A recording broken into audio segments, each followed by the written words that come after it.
جا كسلاف الوبن تماشاوان بريز ولتنا ساعة 6 تايبت بروجاوای كردستان وسوريا دست بيدك واجي سرنوچين وينه سروک برزانی ده سروجا دستان از حیله ده پیامک بلاف کرد. ایران سال بسر دامز راندن انجمن اجتماعی کرد و سوریه در باز دبن. انجمن اسای شهرما کردستان پیلان که مترسی دارا پککل دیجی هرما کردستانی اشکره کرد. ایران 6 سال بسر شهید بونا 4 شهیدین پیشمرگین لشکر روج در باز دبن.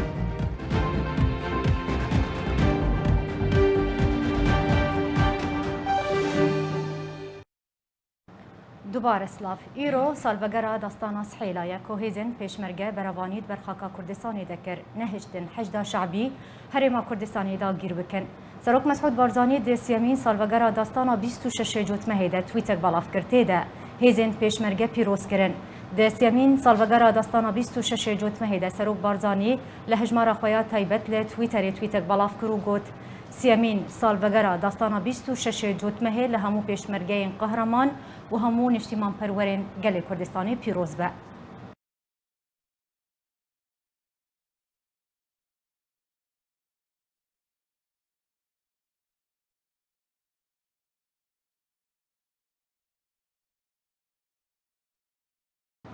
وکه ایرو ده سال 2014 ده 4 پیشمرگین لشکر روج ده شر روبروبونا رخصنا داعش تروریست ده لهرما کردستان جانی خواه یه پاک قربانی و شهید بون.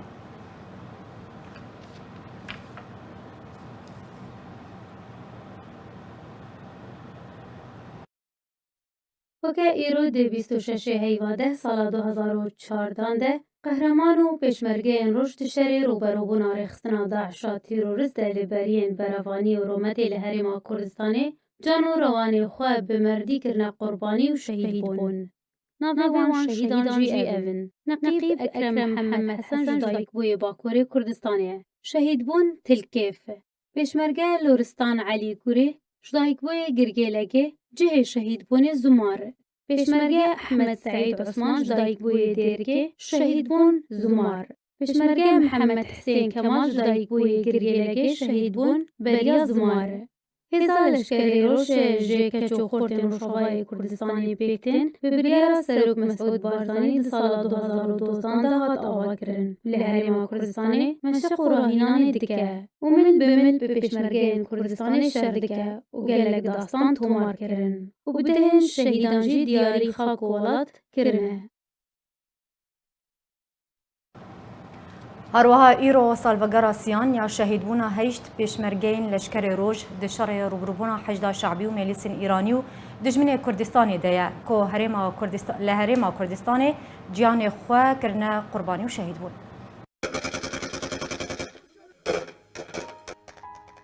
دروژه که وکه ایرو ده هشت پیشمرگین روج ده شر روبروبونا دجمن کردستانی و حجدا شعبی و ملیسین ایرانی ده لبرین براوانی و رومتی لهرما کردستانی جانی خواه کرن قربانیا آزادیا گلی خواه شهید کتن.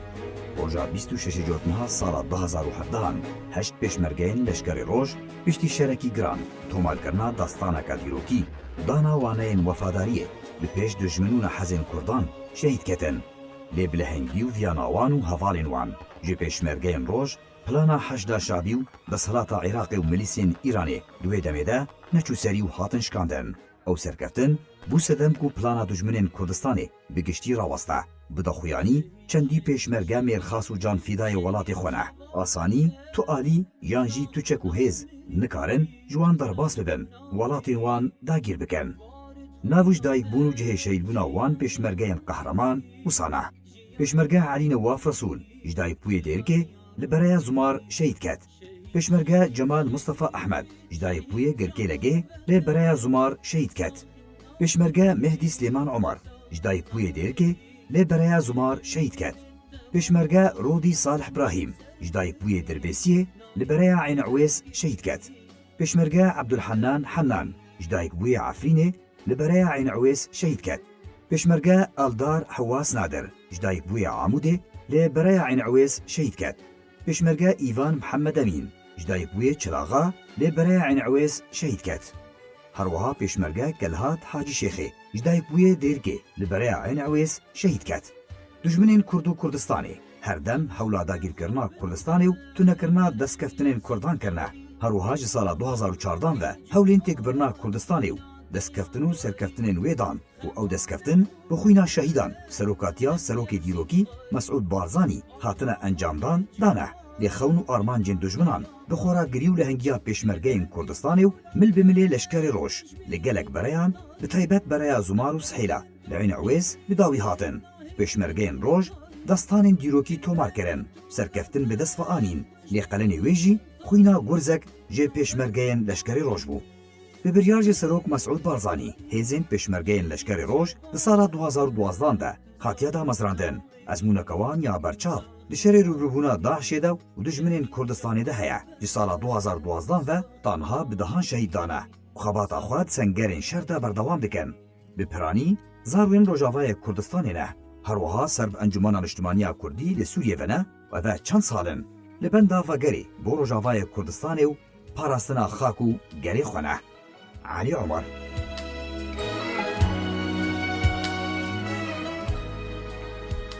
Dene ser mijareke denê îro neh sal bi ser damezrandina Encumena Niştimaniya Kurd li Sûriyê derbas bin bihtir pêzanîn divê raportê de. îro neh sal di ser damezrandina Encumena Niştimanî Kurd li Sûrî re derbas dibe. Encumena Niştimanî Kurd li Sûriyê di 26 Oktobera 2011 di bin çavdîra Serok Mesûd Barzanî de li hewlêra paytexta Herêma Kurdistanê hate damezrandin. Bi mebesta yekbûna partiyên Kurdî li Kurdistana Sûriyê ji destpêka avakirina xwe de ji 11 partiyên Kurdî pêk dihat û di sala 2012 de 4 partiyên nû tevlî bûn ku bû 15 partiyên Kurdî. Ene kesê ji destpêka xwe de tevlî refên opozisyona Sûrî bû û daxwaza mafê gelê Kurd û Sûriyê li ser astan navdewletî dikir. Niha 16 partiyên Kurdî di nava Encumena Niştimanî Kurd li Sûriyê hene. Ew jî Partiya Demokratîk Kurdistanî Sûriya, Partiya Yeketiya Kurdistanî Sûriya, Tevgera İslahil Kurd Sûriya, Partiya Wekheviya Kurdî li Sûriyê, Partiya Demokratîk Niştimanî Kurd li Sûriyê, Partiya Demokratîk Kurd li Sûriyê El Partî, Partiya Yeketiya Demokratîk Kurd li Sûriyê, Partiya Yeketiya Demokratîk Kurdistanî, Partiya Çapa Demokratîk Kurd li Sûriyê, Partiya Çapa Kurdistanî Sûriya, Şapêla Azadiya Kurdistanî, Şapêla Pêşveroya Kurd li Sûriyê, Encumena Êzidiyan li Sûriyê, Partiya Pêşenga Kurdistanî li Sûriya, Şapêla Pêşveroya Kurdistanî. Ji destpêka avakirina Encumena Niştimanî Kurd li Sûriyê di tevaya asta navdewletî de weka opsesyon ji rejima Sûrî re bû û daxwaza mafê gelê Sûrî û Kurd di çarçoveya Sûrî de dikir û tanha li ser rêbaza xwe berdewam e ta ku mafê gelê Kurd û doza Kurdî bi dest bixe. Belê temaşavanên birêz li ser vê babetê li ser derbasbûna neh salan bi ser damezrandina Encumena Niştimaniya Kurd li Sûriyê bilez vê babetê li gel mêvanê xwe birêz Fêsal Yûsef endamê desteya serokatiya NKSê gotobêj bikim niha li stîdiyarkê mêvanê me yê bixêr hatina têdkim li stîdiyarkê spas ku îro mêvanê me birêz Fêsal destpêkê de dixwazin çimar behsa damezrandina NKSê bike çawaniya damezrandina Encumena Niştimaniya Kurd li Sûriyê. damezrandina Encumena Niştimanî Kurdî hat piştî destpêka şoreşa Sûrî di meha Adarê 2011 çarçewek hebû têde partiyên Kurdî têde digihana hevcivat kirin piştî şoreşê hemî partiyên Kurdî piştî wê giha astekê got divê ji wilo firehtir yani hinek kesayetî civaka sivîl ji ber ku civaka sivîl rastiyek bû li cihadê û meselê xwe pêşin dana. Jê re hate amadekirin bi helbijartin li her heremên Kurdî ji Efrînê, Kobanê, Şamê, Helebê wan ne heremên Kurdî me Heleb û Şam lê cihê got heremê Kurdî yani cihê Kurd lê hey piştî got helbijartin bû timam. Yani ez dixwazim bêjim heta berî wê bi gelkî heta partiya peye de jî nava partiyê got min digot berî wê na civata de hazir bû berî wê ne bi gelkî xwe vekşand yani alîkî dîstan ew partiyê got berê digihana hev piştî wa hilbijartina hinek ê kesayetî ê serbixwe roşenbîr civaka sivîl timam tevlî bûn 26 meha deha 2011 kongir çêbû کۆنگەر ینی بریارن دیرۆکیدان ینی دوی وەختیدا بە تەبلیبوونا پشتگرتنە شۆرەشا سووریا گۆ خۆرتێ کورد هەنگی دوی وەختی لە تەبلیبوون یەک زمان وێ دانوستاندن بە ئۆپۆزیسیۆنێرە ببێ ئەو کەسێ گۆ ئۆپۆزیسیۆنێ نێزیکی مافی ملەتەی کورد و پشتگرتنایە بکێ بوارە کار ببێ پەیوەندیە پارتیەن هەندرۆوێدا بە هێزن کوردستانی تمام تایبەت هەنگی سەرۆکاتیەژی پشتگرتناوی کرد کۆنگەر دوی وەختی دەڵقام شلۆلدار کرد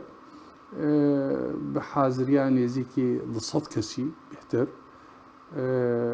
تێدە بریار هاتگرتن ئەنۆ بێ خەباتکردن دوی وەختیدا مافی چارە نووس ملەتی کورد لە هەندروی سووریارە دوی وەختیدا و هەر جهێ کورد لێ کاربن خۆجهیە ئەنجومەنان نیشتیمانی کوردی بکاربێنن و دەست پێ بوو بە پشتگرتنەکەیش ملەتی کورد ئەوا گۆ دائیمەن خۆستەکاوە ئەو بوو یەک زمان پارتیین کوردی ئەوا گۆ بەرێ ئێریشی هەفتووت کردن ژەڤ نەڕازی بوون گهانە هەفتوو ئەمینداریە گشتیدا ئەنجومەنی خۆجهیدا یەک زمان وەک مگۆ سەرانسەری سووریادا کەسێ ناودەوڵەتی تمامیرە ینی پشتی دامەزراندناوێنە ئەنجومەن بوو نمرەك نەهندێک وەک نونەرتیام لەتی کورد نە پارتیەک ببێژێ فلان پارتی بێژێ ئەز و غەیریم کەسێکتە نەبوو هاتە ناسکردن و تێکلی پێرە بوون و ئەو دوی وەختیدا زروفێ 26 مهادها حتا vê taliyê hinek pêşhatin dî çêbûn lê ew zirûfê got xirabî got tê de Partiyê Kurdî ne bi hevdûra sê çarçew hengî hebû hevbendî hebû tensîq hebû ber hebû تمام بوونه یک دهند روی انجمنان اجتماعی کردی. برز فیصل دستپیک آخفتنا خاطر گوت بریادا مزرندنا انه کسی بهتریا یانجه بین چندین پارتیون کردی لروجاوای کردستان الهفد جویان کسایتین جواکی سیاسی روشنبیر سیویل هر وقت گو پیدی جدوان جوینان دا آمده بون. پیشی دا مزرندنه توایا او پارتیون کردی او کسایتین کنهام آمجه پیکر پیشی دا مزرندنه تبلیوی بو تنی پیدی و کشیا غيري بيدي بالدسبيكي ده بيجم دا مزرعنا 26 مهادها بيدي تبلينا بوت بارتي دي تري نمان هناك بارتي دي تري هبون تبلينا بون دسبيكي ده د مها اداره صلاده 2012 اوجي تبليبون بو 16 بري 12 بون بو 16 كسك نما غيري بيدي بدي وقتي ده لي هناك بارتي في تالي هناك مسائل نا دسبيك ولو بوا بيجومان بریادا مزراندنا یان جدما کو او بریارستان کو انجمن نشمانی کردی سوریه ورد مزراندن بگمان آستانگی هات پیشادا مزراندنه او آستانگین کو هاتن پیشادا مزراندنه انا کسی چون اگر تمر بحثوان آستانگی کو زحمتی پیشاوی د وقتی مسئله د مزراندنه آستانگایی کو هاتن پیشاوی بری هر تشتی نرینی پارتیا نه یکون حتی کاریبون نرینی خو بخنه یک حتی مسئله آماده کردنی هر پارتیه کی وچاوا يعني بجدار بيبچند انداما ويكشاوا كاربن كسايتي سربخوا بدنا بجدار كرين نريني سياسي جارك دي دوبارت كم نهندك بون دوي وقتي دج هي ريجيم هو يعني هندرو دا اواجي قال لك استنغاي او تكرن بلكي هيك برسي استنغاي جو فيتالي تشيبون او نا يعني حاله دسبيك هذا مثلا دسبيك افو يعني بهتر مسألة كوكيد نا بارتيا دا كاري يعني كاريبون نريني خو تبليها بكن كاريبون يك زماني بيشتغلن مسألة هل بجارتنا وزان يعني مسألة بارتيا كاكي سرقويا جواكا سويل تمام يعني او بون استنغاي جو كاريبون برنامج سياسي بهفدور بكار ورينن و لیستک جیا جیب جی کرنی و چاواجبات و کاروباری بن یعنی براستی گاو گلک دیروکی بوز آستانگایی هبون لیجی هات بگمان پروژه و پیامک وهبو جوید مزرانتنی پروژه و پیام انا کسی یاکل سر هاتبو آواکرن چو يعني هذا آواکرن انه يعني پیشتی شورشا سوری گو ملتی سوری گلک پیک هاتی دهنا لی پیک هاتی سرکل سر عرضا خو ملتی کرد او شورشا سوری بری ملتي كرد قلق جاري سرهلدانا كردايا قد آدارا 2004 بشتيوي بريوي يعني قلق بارتي هابون هريك نريني وا قو كاربن تبلي هاف بك انه نرتيا ملتي كرد وك ملتي كرد سر عرضي خوا داخوازاوي تشيت سوريا دا بو يك داخواز بوك ناف نشانك جملتي كرد الهندروي سوريا تمامي نا اي بارتي كيتني او بو گوچاوي تبلي اوبوزيسيوني بن چاواتي كليد ناف كسي ناف دولتي را دنگي ملتي كرد جيب جي كرنا ما في ملتي كرد سوريا باشروج دا او براستيجي حتى حدا كي باش ايروجي وحتى يجهنجي دا وحتى انها او جيب جيبو يا جو حتى انها بلكي قالك بيجن ما انجومني تشب كارنا اني حتى انها جبر قلت سوريا تمام حتى انها او ريجيم تشتكي نوتر ناتي ميداني لي ابو ارمانجي او بو قوتنا كردي يكبين ونرتيا ملتي كردي يكبي داخوازي ملتي كردي يكبي بدوستارا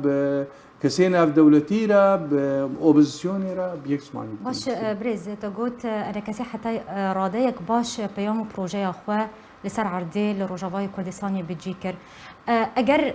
ام بين ام بحثا بيشاتين كو لسرانسري روجافاي كردستاني هاتنا رودان جي دسبيكا دام زرانتنا انا كسي حتى وكايرو انا كسي تشاوا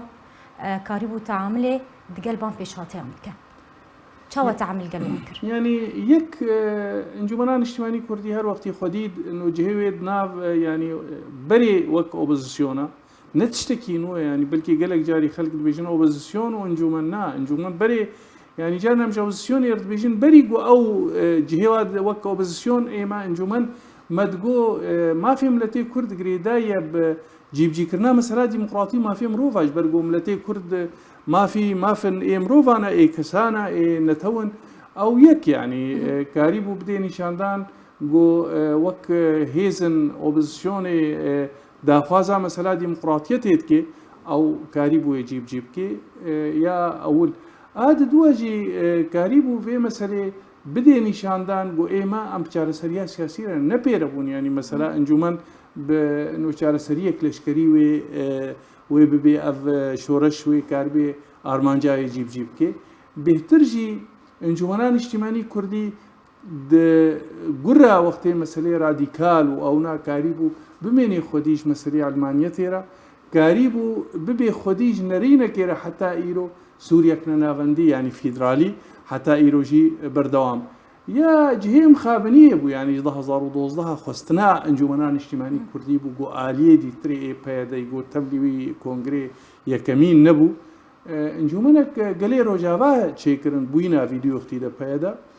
انجمنان اجتماعي كردي بريار دا بودوي امدان وستاندني بكن ودو اختي دجي سروكاتي الفرجي خستن وي مسألة بكن ريكفتنا حوليري يك 2012 مها حفتاده او پیش هاتك بو او جي تبليبون هنگي بده هزار خلق دركتن قوتن دستايا بلن پیشکشیا مجید که دوین هذا انجمنان اجتماعي ما خدي جيره وبردوام كرتي ده ولي طرفي دي تري زيدي سببك او اي دي تري اي قدانا او انا بشتا خدا ويري كفتني حتى ريكفتنا 2013 جارك دي تري وقتي سروكاتي شيان ما بيكر جو امكار بن ايجو هري جنيف ودانو اسطعنا الجنيف بكي پیشکشی عملتی کرد که تبلی هناك تشتابون ما أريك السر تشتيقوا 2012 حتى 2013 بريز فيصل أمي جاردن فقر نسر بروجيا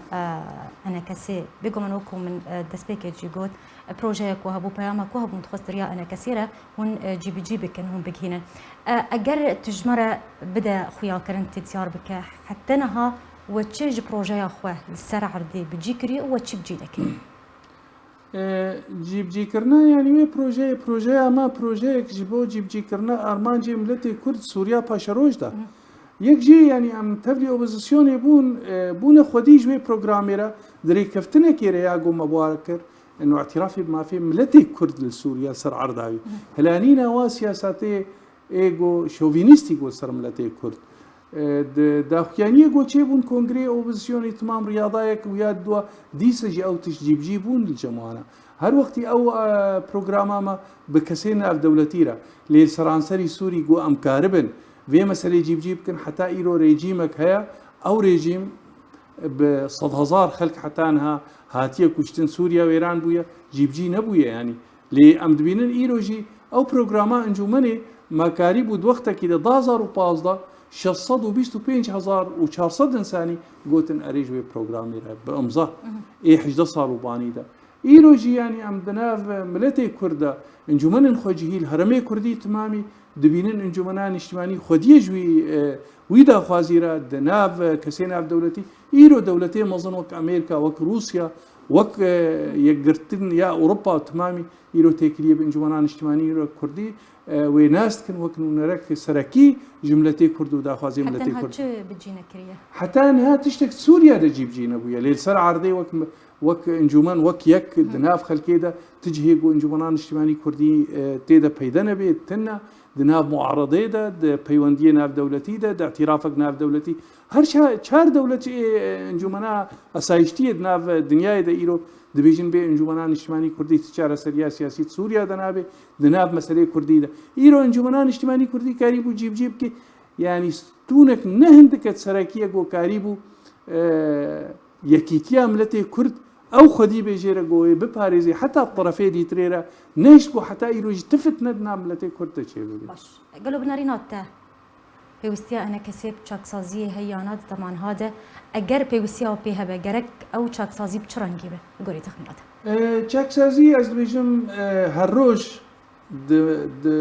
چه مستوى ده چاكسازي هر وقت دوي ببي يعني چاكسازي دوي نسكني كاركي جو ايرو هر يك مالك ده درابي ودروني دوسا خدوي چاكسازي بكي جبرگو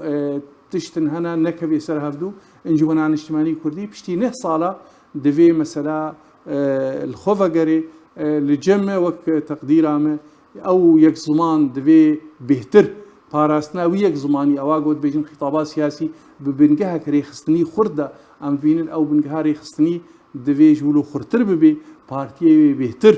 بهفدور دان وسطاني بكن بهتر يكيتي چه ببن بهتر ببي بنجها كبرا نميني اواغونها شازدر خستن تشكيج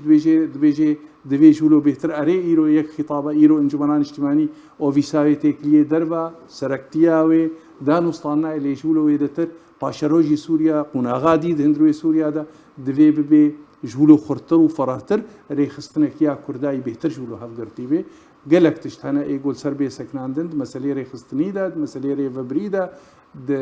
مسالي انجمني ويدا لا يحاوي تنفيذي تمام دوي جيرا چاكسازيه كابي باش بريز دمان هذا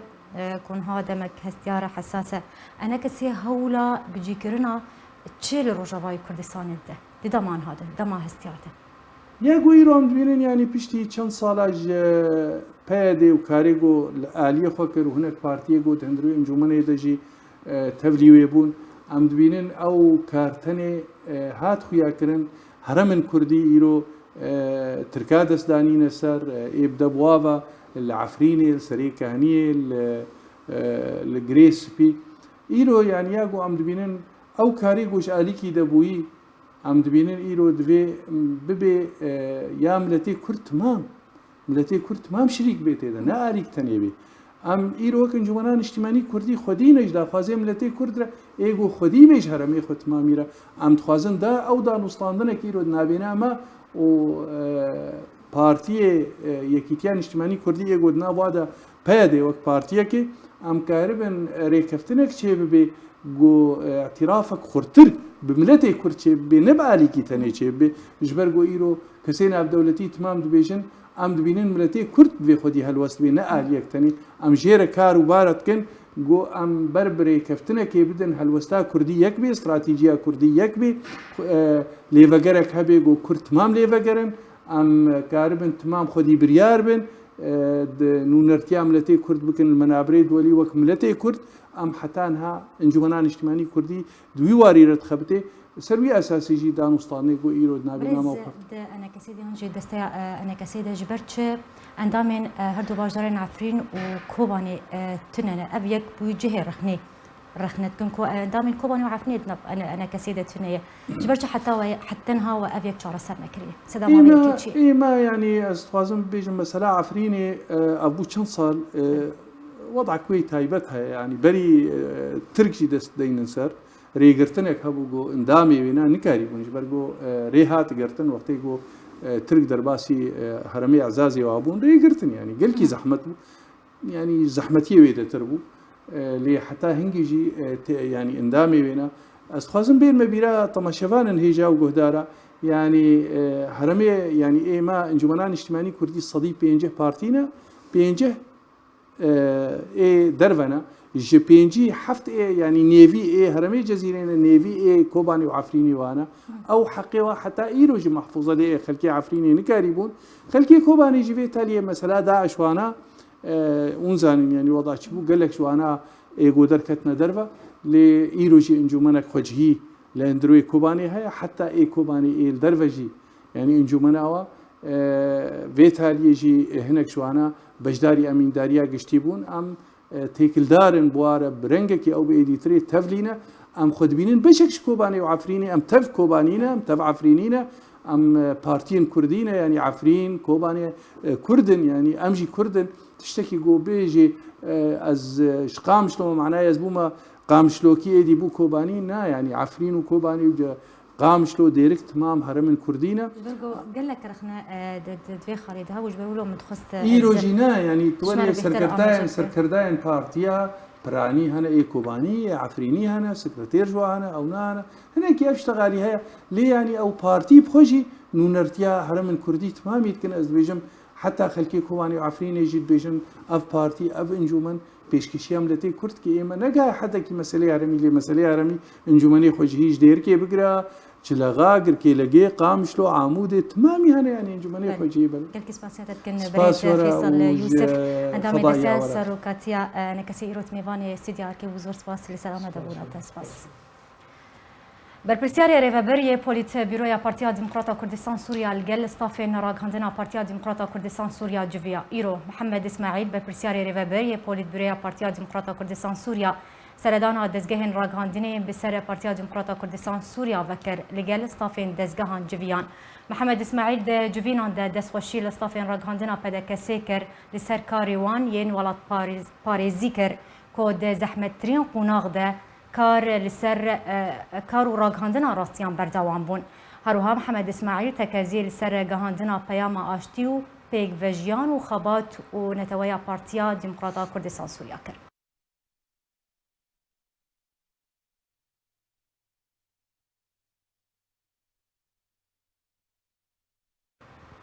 دچن باجار قامشلو لباجار قامشلو ی روجاوای کردستان پارتیا دموکراتا کردستان سوریا د چارچوبیا زنجیرا هفدیترین خو به هجمارک پارتین سیاسی کردی را پیشوازی شان دکه ج پارتیا دموکراتا کرد ل سوریا الپارتی ل اوفیسا خویا روش حالات باجیر کر لگور مالپرا پدکسی بالاف کریه شان دا الپارتی ج علی هر یک ج محسن طاهر دکتور لازگین محمد اندام پولیت بریا پدکسی و هات پیشوازی کرن ج هر یک ج خالد ابراهیم اندام پولیت برویا الپارتی و صلاح مراد و دارا محمد اندام کمیته ناوندی پیگدهات دوی هفدیتنه ده بحثا داوین پیشواتین سیاسی لروج آوای کردستان و دوری و رولا برای آشتی و آزادی یا کوجت خواستنش بو یکرنا آلین اپوزیسیون و دانوساندنین انکسی و پارتین یکیتیان اجتماعی کردی گنگ شکرن هروهاد هفدیتنه ده لسر بهیز کرنا پیوندیان نبرا هر دو پارتیان ده هات تکس کرن سردانا الپارتیج بوی اوفیسا پدکسی به بخوندن ج پدکسی بو ده چارچوبیا هجمارک جوین هفدیتنین به پارتین کردی سیاسی را هاتیه.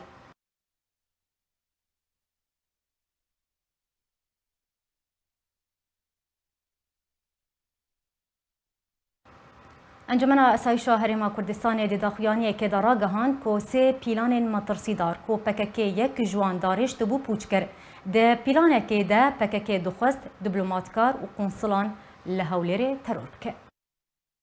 انجمن اسایشا هرما کردستان داخیانی اقبالا کروکه ده پوچ کرنا چند ایریشکه تک درانه لهرما کردستان راگهاند لگوری داخیانی انجمن اسایشا هرما کردستان کویرو دوشمه هاتیا بلاف کرن هزن اسایش هرما کردستان د چند روزین بوری ده چند ایریشکه تک درانه لهرما کردستان پوچ کرنا و چندین کس جی دست سر کرنا کو پیوندیاوان لگل گروپین تروریستی ده هیا انجمن اسایش کردستان دبیجه دانجام اپراسیون هزن اسایش ده دو پیلان پوچ کرنه کو یک جوان جالی پارتی کارکران کردستان پکک و هات بو دارشتن هاتا اشکره کرن او جیب الیکاری و هماهنگی نبر هزین پولیس و اسایش و هوالگیری و دجا تیرور هرما کردستانه و هندک جوان کسین کو پیلان دارشت بون پیوندیاوان لگل خلک درب عراقی و نشتجین ولات اوروپا هیا ji welatên Ewropa jî ew kes dihatine arastekirin. Herwiha Asayîşa Herêma Kurdistanê dibêje ew kesên ku biryar bi werine armançkirin hatine agadarkirin ku tevayan wan diplomatkar û xwedanê kompanyayan bûn ku li Herêma Kurdistanê kar dikirin. Herwiha Encûmena Asayîşa Kurdistanê dibêje piştî lêkolîn û dûvçûnan hêzên polîs û asayîşa herêm çendîn kes ku peywendiya wan di vê pîlanê de hebû desteser kirin. Dirêya polîsê navdewletî ve jî Interpol daxwaza hemahengî û alîkariyê hatiye kirin te ku ew kesên li welatên Ewropa jî niştecîne werine desteserkirin. Encûmena Asayîşa Kurdistanê dibêje di keysa yekem de 12 kesê gumanlêkirî hene ku peywendiya wan bi PKK ve heye. Herwiha çendîn kesên din jî ku li çend welatekî nêştecîne di nava welatan de jî welatên Ewropa heye. Herwiha çendîn kesê din jî ku destê wan di pîlana Daiştî de heye li çend welatekî nêştecîne di nava welatan de jî welatê Ewropa hene ku pîlan Daişt dibûn êrişî qonsulxaneyan li Hewlêrê bikin û diplomatkarên nava qonsulxaneyan teror bikin.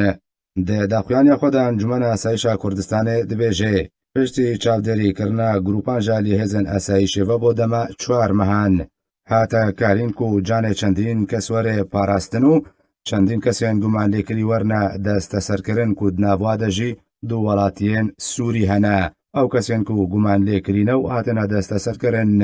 li gorî madeya yeka yasaya 21 sala 2003 wê rûbirûyê dadgehê bibin. Derbarê keysa duê jî Encûmena Asayîşa Herêma Kurdistanê ragihand ku piştî bêhtir ji salekê jê dûvçûnê heta ne 8 kes hatine desteserkirin û hemû jî welatiyên Iraqî ne. Vî grûpî hewla terorkirina parêzgarekî Herêma Kurdistanê didan û herwiha dixwestin çendîn karên tund û tûjî li herêmê bigiştî û parêzgeha Duhokê bi taybetî encam bidin. Herwiha pîlan jî Daişt bûn ku êrişî serdam û dezgehên hikûmeta Kurdistanê bikin û Asayîşa Kurdistanê têk bidin û ew kesên ku hatine desteserkirin wê li gorî madeya yeka yasaya 21 sala 2003 wê rûbirûyê dadgehê bibin. Encûmena Asayîşa Kurdistanê dibêje grûpê sê piştî dûvçûn û operasyoneke berfereha dije hewalgiriyê bo dema 1 salê. Hêzên polîs karîn 7 kesên gumanlêkirî ku hemû jî welatiyên Iraqî ne desteser bike. Weke Encûmena Asayîşa Kurdistanê dibêje ew 7 kes beşekin ji torekê ku çend saleke hatiye durustkirin ji bo komkirina zanyariyên hewalgirî û serbazî derbarê damûdezgehên hikûmeta Herêma Kurdistanê û berpirsan. Herwiha wan 7 kesan plana kuştina berpirsekî bilindê hewalgirî û dadwerekî dabûn. Weke Encûmena Asayîşa Kurdistanê dibêje grûpê terorîst zanyarî li ger çend aliyekî ku di nava de PKK jî bûn bi hev guhart bûn. Hikûmeta Herêma Kurdistanê ji aliyê xwe ve jî hikûmetên biyanî û dezgehên hewalgiriyên peywendîdar di vê operasyonê de luwa zanyariyên ku li cem wan agadarkirine. Di dawiya daxuyaniya xwe de Encûmena Asayîşa Herêma Kurdistanê dibêje ev operasyona niha wê çendê derdixê ku gefeka mezin li ser asayîş û seqamgiriya Herêma Kurdistanê heye li hêzên asayîşê çalakin di erkên xwe de bi tu awayekî rênadin rewş û aramî û asayîşa Herêma Kurdistanê werê têkdan. تێنە سەرباژاری عەفرینێ û rewşa wê ya dawiyê çekdarên emşat $7,000 li ser welatiyekî Kurd li navçeya Şîyê ya Efrînê sepandin. Li navçeya Cundêrsê jî şerûpevçûn navbera du grûpan de rûdan helmeta girtin û revandinê heta niha berdewamê Bêhtir Pêzanî li raportê de. Zêdetirî 2 sal û nîv derbas dibin û roj bi roj rewş berev tevlîhevî û têkdanê li herêma Efrînê diçe û asûyên çareseriyê tarî û nedyarin. Ji ber ku diyardeyên çekan bi şewekê berçav belave her demekê de çekdar bi hev dikevin û ziyan sivîl dibînin bê ku deselatdar bi rêkarên pêwîst yan jî bi erkên xwe rabin. Herî dawiyê li navçe Cundêrsê bû. Li gorî rawegeha Sûriyê ya mafê mirovan da zanîn ku çekdarên serbe tevgera Ehrarê Şam û Ehrarê Şerqiyê bi hevdû ketin. Di encamê de rewşeke tevlîheviyê li navenda navçe Cundêrsê çêbû. Ji aliyê xwe ve ji derên xwecihî tekez kirin ku di encama wî şerî de çekdarek û zarokekî biçûk birîndar bûn. Her di vê çarçoveyê de çekdaran bombeyeke avête navenda çekdarên Feylaqil Mecd li taxa Eşrefiyê ya Efrînê tê de çekdarek birîndar bû. جبلی پفچونان پروسه رواندن بردوامه کوچکدارن پولیسین لشکری و سیویل پیراده بن و الهمبر پریان او ولاتین کو تینه گرتن و رواندن تینه سربز بردان و اگر مالباتک نکار به باجان بده کرینوان ده زیندان ده وها بمینه. یک جه تاوانین که هاتنه بلگه کرن چکدارن عمشات لنافچه شیه $7,000 لسر ولاتی کرد کمیران ابراهیم رمضان سپاندن. جبرکو 2500 دارن زیتونان ین خواه و براین خواه چنینه. رخصنا مافی مروان تکسکریه که $1000 ین وینه و ین دنجی دارن براین وینه. جبلی و یکیجی دما کو وگریای گنده خواه 100,000 لیره سوری و $4,000 امریکی دانه وان چکداران. حتی کو کاریبو مالا خواه جاره کدن وگرینه. اف نمونه که بچوکه جکارست و تراجیدیا کلسر شینی عفرین تینه مشاندن. جبلی ولاتی نافبوری به هزاران کس هنه چند جاران هاتنه گرتن و رواندن و بتومتین جور بجور پرانیا وان تومتان کدر وبریا پیده یانجی قصده ده کار کرنه. دسر رواندن و گرتن و بیکاری اون آرامیه ده بر همین دمسالان جی تینه دزین. هروها جالی چکداران و تینه دست سر کرن. کوجدرا هری تکانه یا جودکارین کرد. افن پیکن رو دادن جبر کو دمجی وان چکداران ده کمال و ملکن کردان حلاله. و دوی وره دزین و دست سر کرن. لو ما بن پیکرن لهر سه باجارین عفرین گرسپی و سریکانیه جالی چکداران و بردوامه.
بله تماشاوان برز لسر روشا عفرینی بگشتی رادوستن به تایبتی بردوامیا بن پیکرین گروپین چکدارین کل عفرینی دمینن در حق ولاتین کرد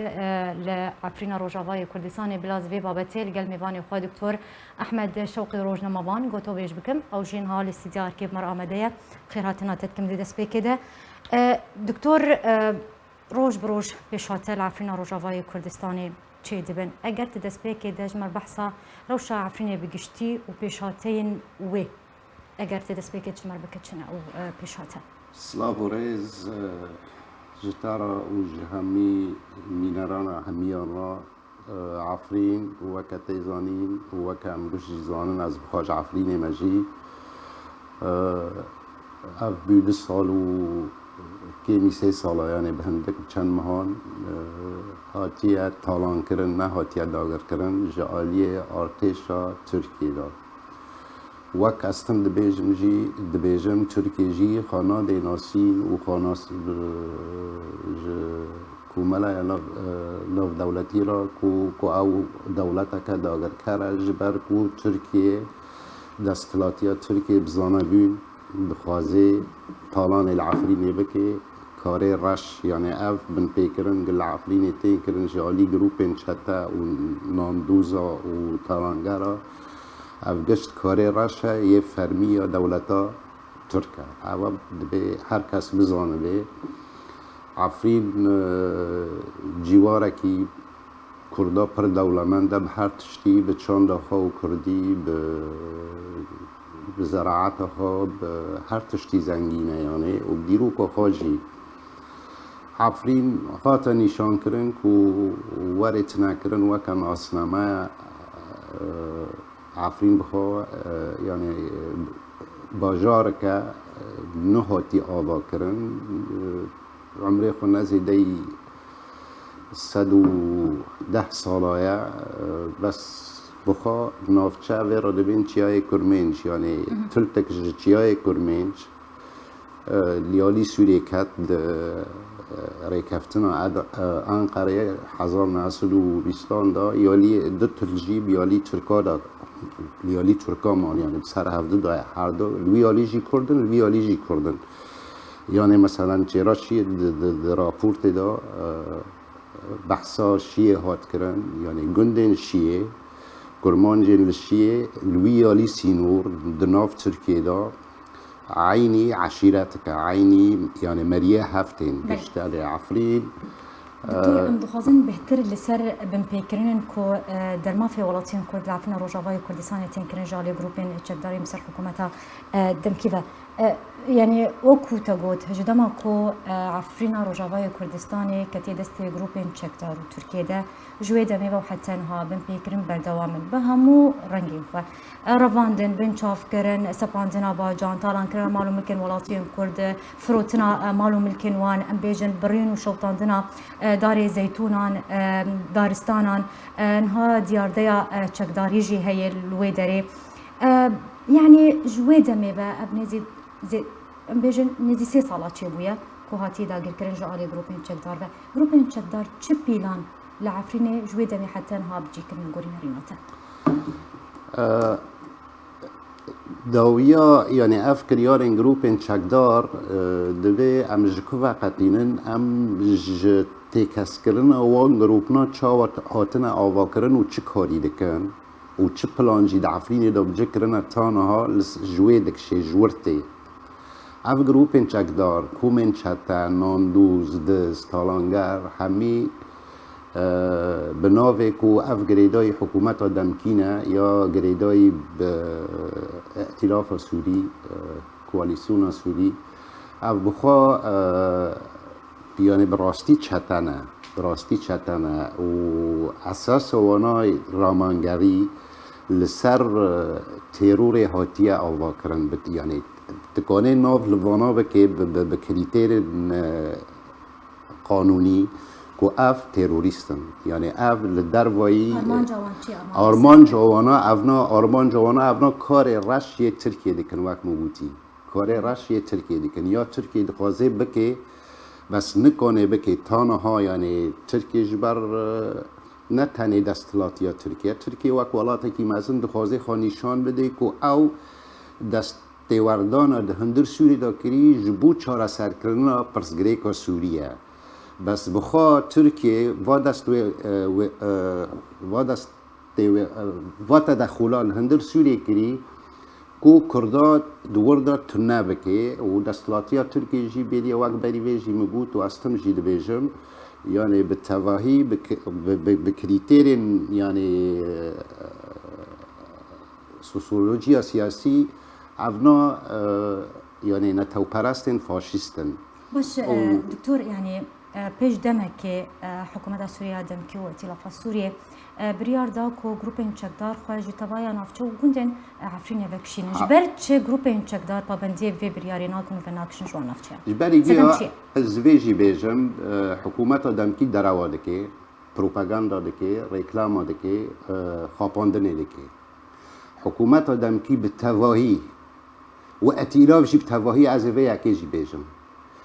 بفاكر ياران هفكر يارين العفرين تنكرن فيرانا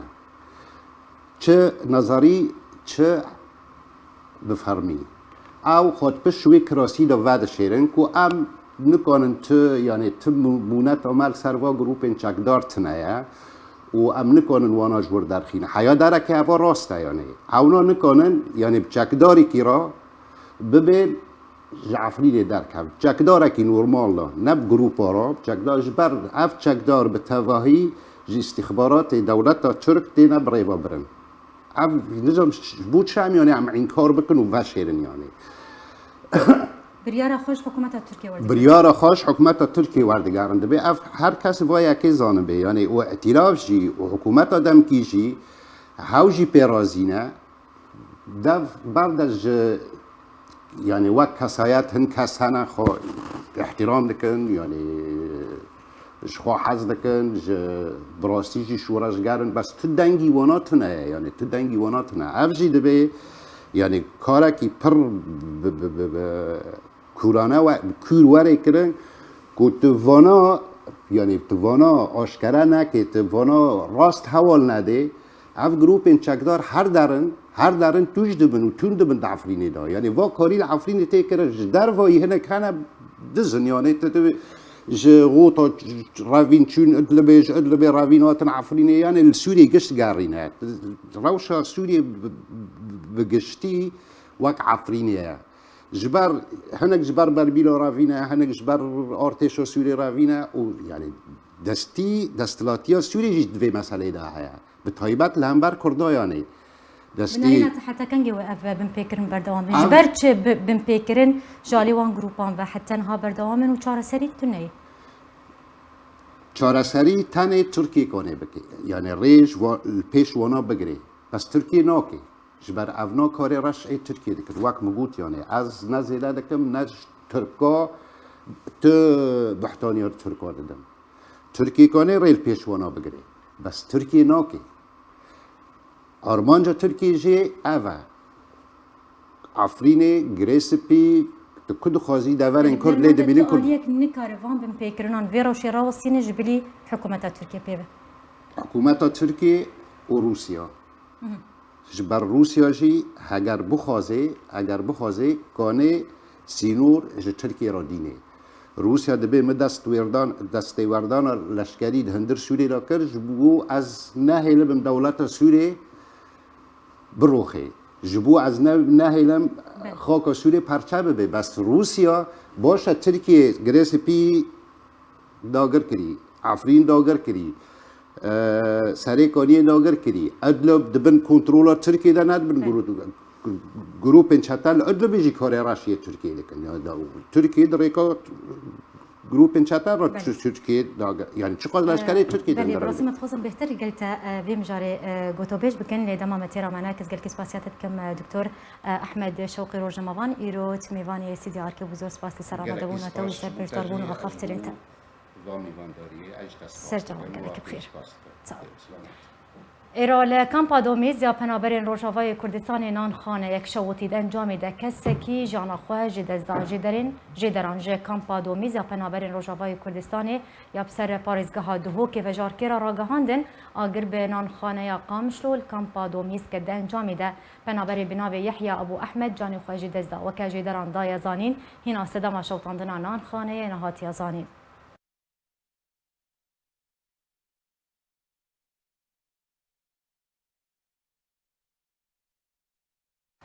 بله تماشاوان هجاب و که دیگه هجن داویا نوچین خواه بریب داویات نیجارا کده سر نوچان پیراود بی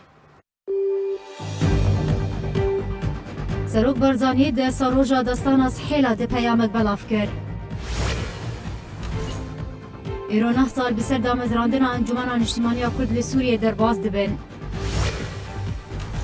انجمن اسایش هریما کردستان پیلان کم ترسیدالا پککی لدیجی هریما کردستانی اشکره کرد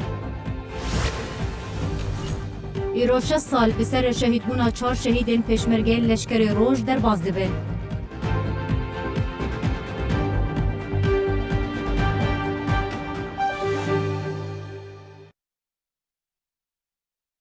به آلیکاریات تیما آرکه بولتنا تایبت روجاوای کردستانی و سوریه جوارهات پیشکش کرن حتی بولتنا کدن ببینن خیر و خوشیه ده هر شاد و مختار بن